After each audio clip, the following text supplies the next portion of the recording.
ہمیشہ قیمتی ہوتے ہیں وہ دکھ جو آپ کو جائے نماز تک لے آتے ہیں۔ فلٹر ایجاد کیے گئے کیونکہ آئینہ ایماندار تھا۔ زندگی بہت خوبصورت ہے اگر سب اپنی اپنی گزاریں۔ اپنے رویوں کی وجہ سے کچھ لوگ ہمارے سینے میں بنا کفن کے دفن ہیں۔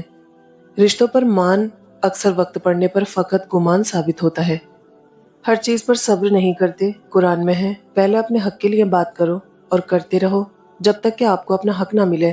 سورہ عصر میں ہے، پہلے حق ہے پھر صبر۔ رسول اللہ صلی اللہ علیہ وسلم نے فرمایا، جس نے جان لیا کہ نماز لازمی حق ہے اور پھر اسے ادا بھی کیا تو وہ جنت میں داخل ہوگا۔ حضرت علی نے فرمایا، امیدیں کم رکھو، مایوسی کم ملے گی، کیونکہ دکھ انسان نہیں دیتا، انسان سے وابستہ امیدیں دیتی ہیں۔ انسانیت کی کتاب کا پہلا حرف احساس اور رحم دلی ہے۔ بہت کچھ ایسا ہوتا ہے جو ہمارے دلوں میں ہی رہ جاتا ہے، نہ اسے ہم لکھ سکتے ہیں اور نہ ہی کسی کو بتا سکتے ہیں۔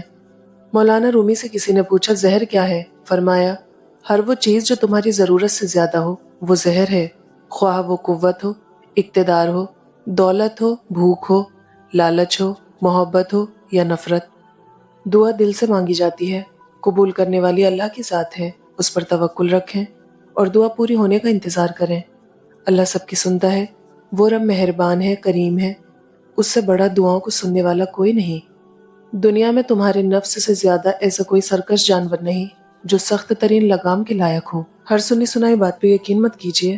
ایک کہانی کے ہمیشہ 3 پہلو ہوتے ہیں، آپ کا، ان کا اور سچ کا۔ کچھ خواب تھے ایسے جو بکھرنے کے نہیں تھے، وہ لوگ بھی بچھڑے ہیں جو بچھڑنے کے نہیں تھے۔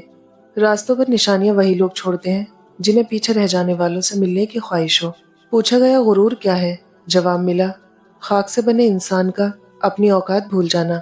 کچھ لوگ سمجھتے ہیں ہم جو چاہیں وہ کر سکتے ہیں، وہ یہ نہیں جانتے کہ اللہ تعالیٰ چاہے یہ اختیار بھی تم سے چھین سکتا ہے۔